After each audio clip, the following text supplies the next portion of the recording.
At my daughter's christening, my mother-in-law looked me straight in the eye, laughed, and said, "She doesn't even look like our family, must be someone else's."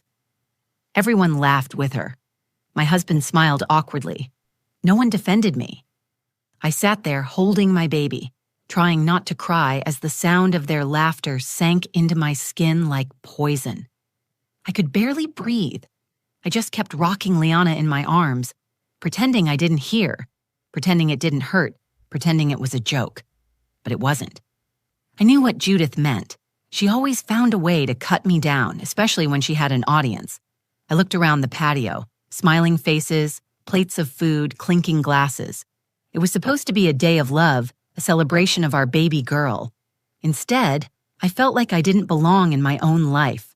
And then, just as I was about to excuse myself and hide in the bathroom, my stepdaughter, Eevee, 8 years old, quiet, always watching, stood up, pushed her curly hair behind her ears, and said, loud enough for everyone to hear, "She's right.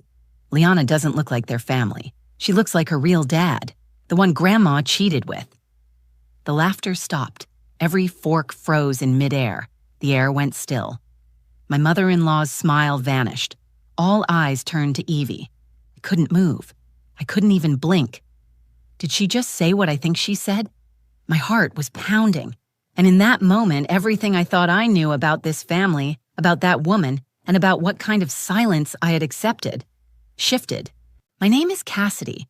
I'm 30 years old, and for most of my adult life, I've been the kind of person who stays quiet to keep the peace. I learned early on that in some families, especially the kind you marry into, peace often means silence. But nothing in my life prepared me for marrying into Nolan's family. Nolan and I met at work. He was quiet, responsible, a single dad to a sweet little girl named Eevee. I fell for him fast. He made me feel seen, like I mattered. Eevee and I clicked right away. She was only 5 then, full of curiosity and kindness. I felt like I was being given the chance to build a family, to love someone else's child like my own, and eventually bring one of my own into the world. That dream carried me through the early months of our marriage. What I didn't fully understand, what no one really warns you about, is how marrying a man can sometimes mean marrying his entire family. And Nolan's mother, Judith, was a force of nature in all the worst ways. From the moment we met, she made it clear I wasn't good enough. I was too soft, too emotional, not as strong as Nolan's ex-wife, who Judith still spoke about with admiration, like she hadn't also left Nolan for a yoga instructor 2 years before I showed up. Every family event was a test, and I was always the one failing. I dressed too casually or too formally. I asked too many questions or stayed too quiet. She'd introduce me to people as Nolan's new wife, instead of by name. At first I brushed it off. I figured she'd warm up. I thought if I tried hard enough, she'd see how much I loved her son and granddaughter. She never did. By the time I got pregnant with Liana, I had given up trying to impress her. I focused instead on building something safe with Nolan and Eevee. I had a difficult pregnancy, nausea every day, back pain that kept me from sleeping, and stress that clung to me like a second skin. But I was excited. Liana was going to be our fresh start, the little girl who brought us all together. The christening was supposed to be a small celebration. We held it at Judith's house because Nolan insisted it would mean a lot to her, and I was too tired to argue. The guest list was just close family and a few neighbors. Judith arranged everything. The food, the decorations, even the music. She had her hands in every detail, and of course, she never once asked what I wanted. Still, I told myself it would be fine. One day. One event. We could get through it. I spent the entire morning getting Liana ready. She wore a white lace gown with a matching bonnet. Nolan said she looked like an angel. I remember holding her in my arms and thinking, this is it. This is one of those moments you remember forever. I wanted it to be perfect. When we arrived, the backyard was already buzzing. Judith had turned it into a full garden party. White tablecloths, floral centerpieces, a little stage for the priest. People greeted us with smiles. Some even kissed Liana's forehead. But I noticed right away that Judith barely looked at her. She didn't say she was beautiful. She didn't even hold her. She made a comment about how pale Liana was and then disappeared to check on the appetizers. The ceremony itself was brief. The priest was kind, gentle with Liana. Nolan stood beside me holding Eevee's hand. For a moment, I let myself believe everything was okay, that maybe I was just imagining Judith's coldness, that maybe motherhood had changed something in her too. I wanted to believe that. After the blessing, everyone moved to the food tables. Judith handed out mimosas and started directing people to take pictures. I posed for a few, holding Liana while Eevee stood beside me. I kept smiling even though my feet hurt and the heat was starting to get to me. Nolan disappeared into the kitchen to help his cousin with the drinks. I was left alone, surrounded by his relatives, trying to stay upbeat. That's when it happened. Judith walked over, looked right at Liana, and in front of everyone said, "She doesn't even look like our family, must be someone else's baby." The words hit me like a slap. For a second, I thought I misheard her, but then I heard the laughter. Her sisters, her friends, even Nolan's cousin all laughed along like it was just a quirky old woman being funny, like it didn't carry poison in every syllable. I stood there frozen holding my baby, wondering what I was supposed to say. Defend myself? Laugh too? Say nothing? I looked around for Nolan, but he was still inside. No one said anything. Not one person told her she was out of line, and that's when it all started unraveling. I stood there holding my baby while everyone laughed at what Judith had said. She was still smiling, pleased with herself, soaking up the attention like she had just delivered the joke of the year. But it wasn't a joke. It was a message. One she had probably rehearsed, waiting for the right moment to humiliate me. Liana stirred in my arms, her tiny face twitching in sleep. I looked down at her and felt a sharp, protective heat rise up in my chest. My baby, my little girl. This day was supposed to be for her, a celebration of her life, her place in this world, and here I was shrinking under the weight of someone else's cruelty. I glanced around the patio. No one looked at me directly. A few were smirking, a few turned away, pretending to be distracted by their plates. I locked eyes with Judith's husband, Frank. He gave me a weak, embarrassed smile before looking at the ground. I knew he wouldn't say anything. He never did. He had spent years surviving Judith by staying quiet. Nolan finally came back outside carrying a tray of lemonade. I walked over to him, desperate for something, anything. Comfort, outrage, at least an acknowledgement that I had just been publicly shamed. I leaned in and whispered, "Did you hear what your mom said?" He gave me that same tired look he always gave when it came to her. "Just ignore her," he said. "She's trying to get a rise out of you. Don't give her the satisfaction." I blinked at him. "She said our baby must be someone else's, that she doesn't look like you or anyone in your family." He sighed and set the tray down. "Cass, come on, it's a family party. Can we not do this right now?" There it was, not just dismissal, blame. Like I was the one ruining the day because I couldn't take a joke. I wanted to scream, but I couldn't, not with everyone watching. So I smiled tightly, nodded, and walked back to the table, gripping Liana a little closer to my chest. I sat down on the edge of the patio, away from the main group.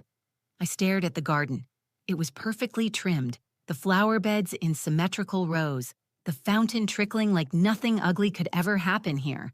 I bounced Liana gently in my arms, whispering soft things to keep her calm.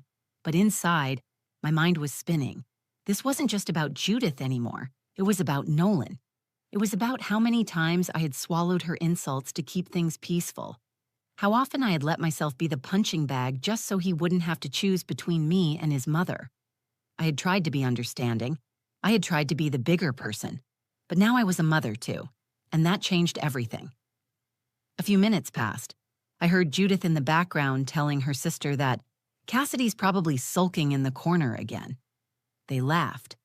I clenched my jaw and looked down at Liana, who was now awake and staring up at me, blinking slowly like she trusted the world to be kind because she hadn't yet learned otherwise. That crushed me more than anything. I had promised myself I'd protect her from the kind of pain I had grown up with, feeling less than, being ignored, always having to prove I was worthy of love. I was still lost in thought when I felt a small hand tap my arm. It was Eevee. "Hey," she said.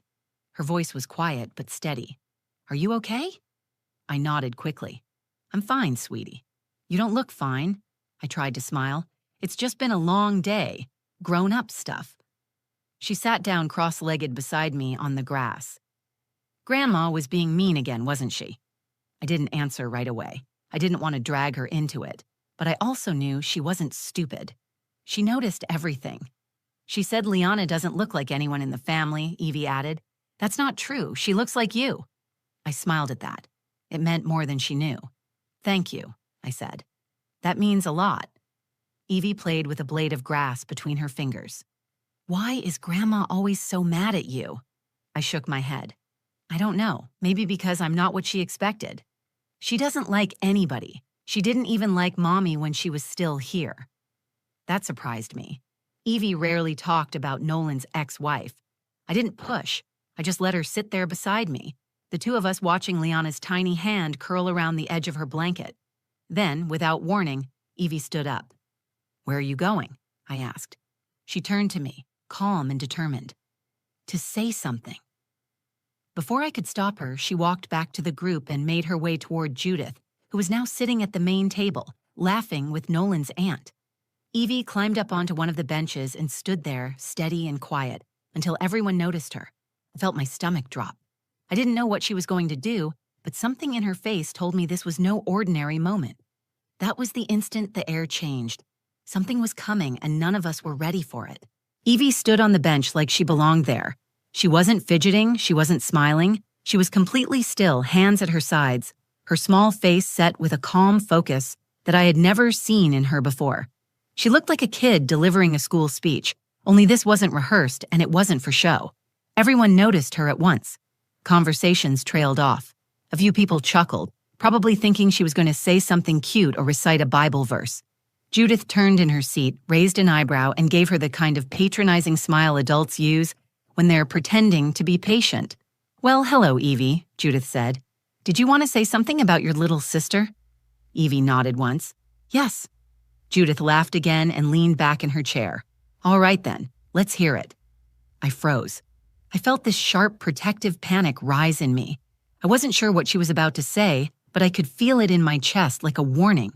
I stood halfway up, about to walk over and gently pull her down, but I stopped myself. I don't know why. Something told me to wait. Eevee took a breath and looked straight at Judith. You're right, she said. Liana doesn't look like your family. She looks like her real dad, the one you cheated with. The words came out like they had been waiting inside her for months, maybe years.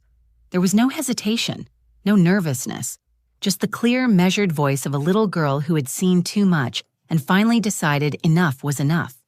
The silence that followed was instant and absolute. Someone dropped a fork. A baby cried somewhere in the background. Nolan's cousin gasped so loudly it sounded cartoonish. My own heart stopped beating for a moment. My legs went weak. I looked at Judith. Her expression collapsed. Her mouth opened slightly, but no words came out. Her eyes darted from face to face, searching for someone to laugh it off, someone to save her from what had just happened. No one did. Frank, her husband, was staring at her, not in shock, not even in anger, just tired recognition, like he had been holding something inside for years and finally let it land. He took a long breath, stood up slowly from his chair and said, in the calmest voice I've ever heard, "She's telling the truth." I couldn't move. I couldn't speak.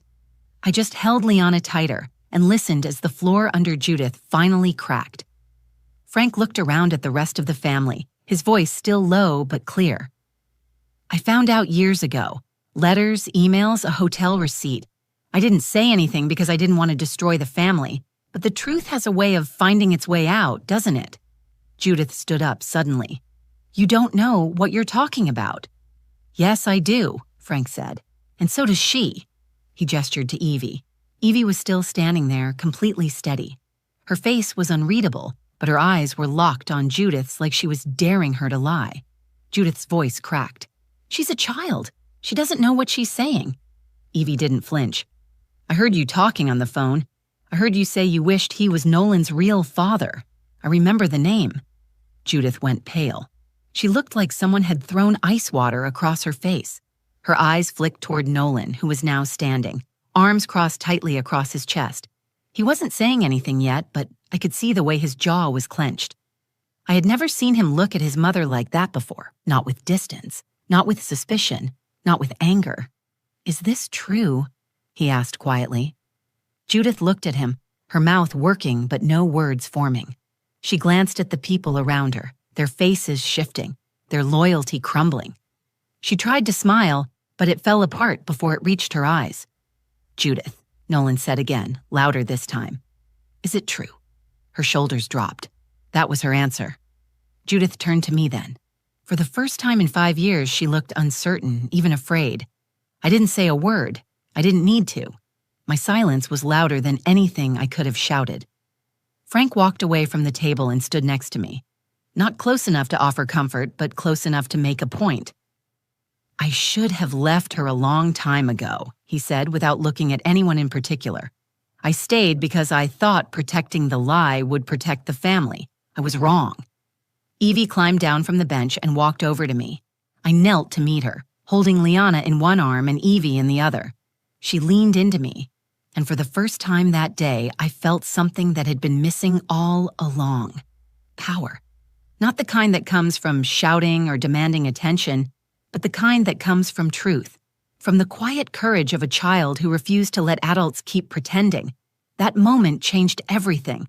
The silence was finally broken, and it wasn't by me. It was by the person Judith never thought would speak. The patio had turned into a courtroom without a judge.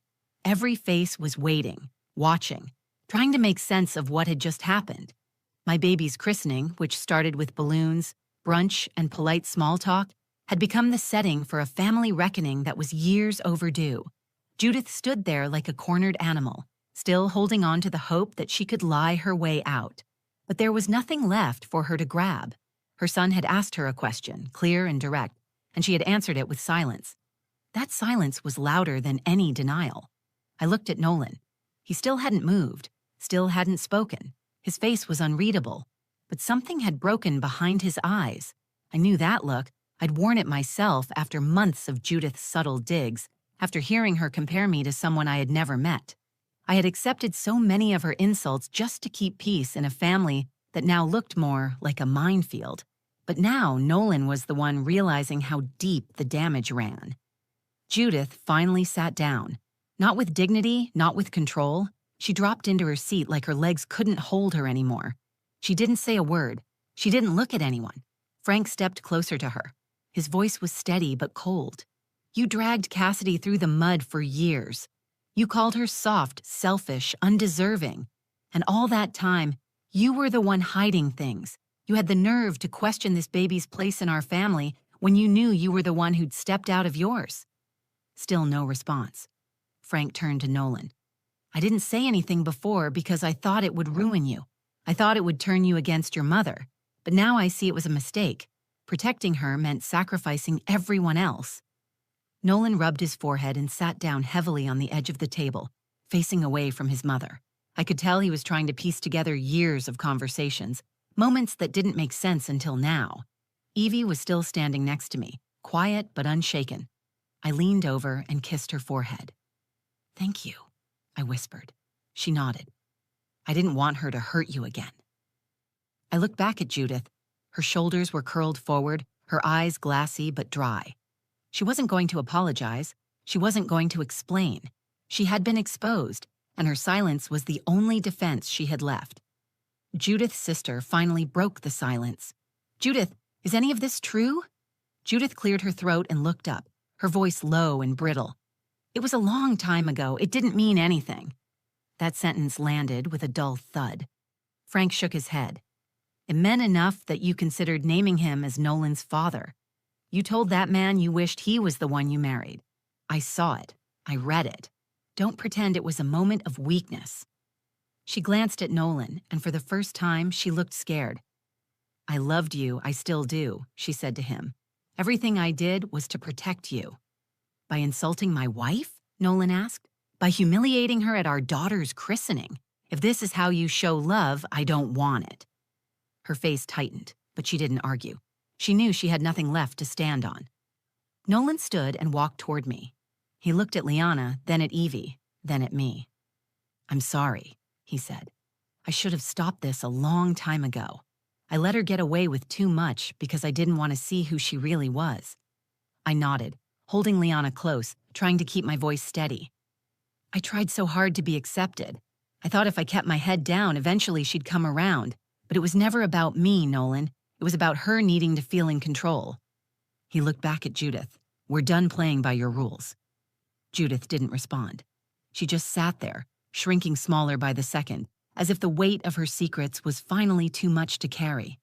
Frank walked over to Eevee and rested a hand on her shoulder. You did the right thing, he said. Don't ever be afraid to speak the truth. Eevee smiled slightly, but her eyes stayed serious.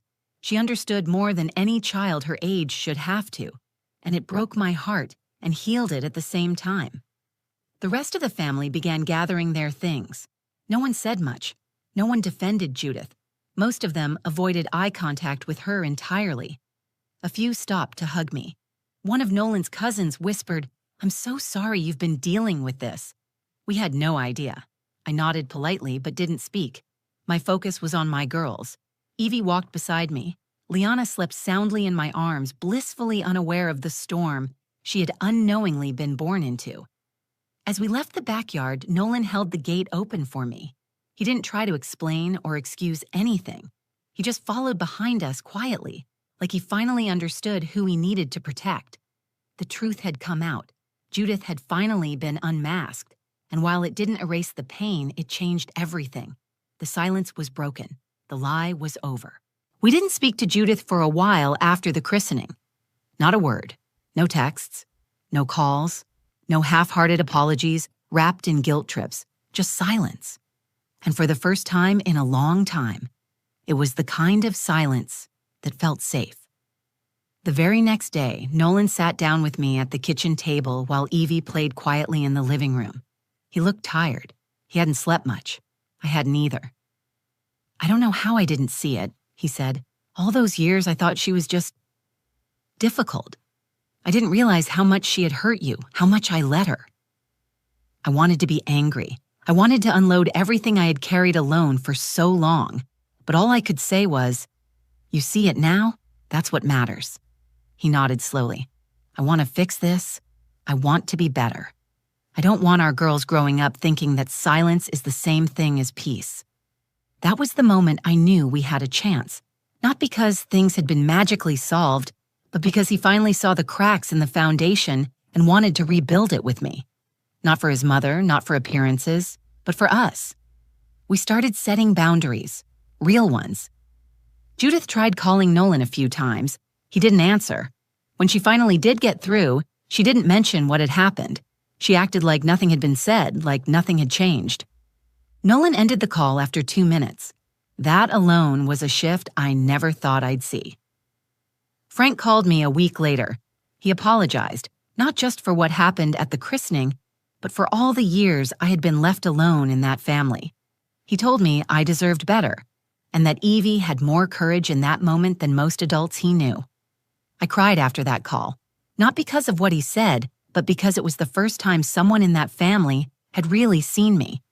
Eevee and I grew even closer.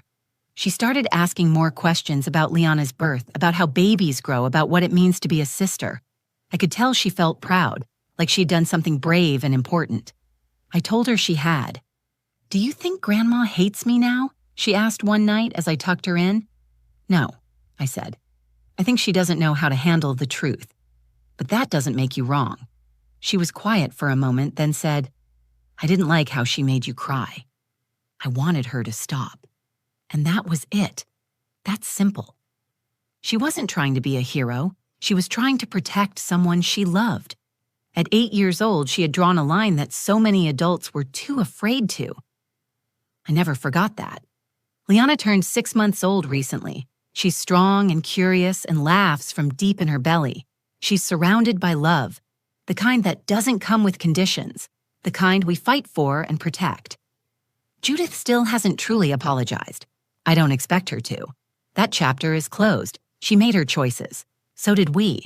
What stayed with me the most wasn't the drama or the exposure or even the truth that came out. It was what happened afterward. The way our family finally started to feel like one I could breathe in. The way Nolan began to see me, not just as his wife, but as someone who deserved to be stood beside.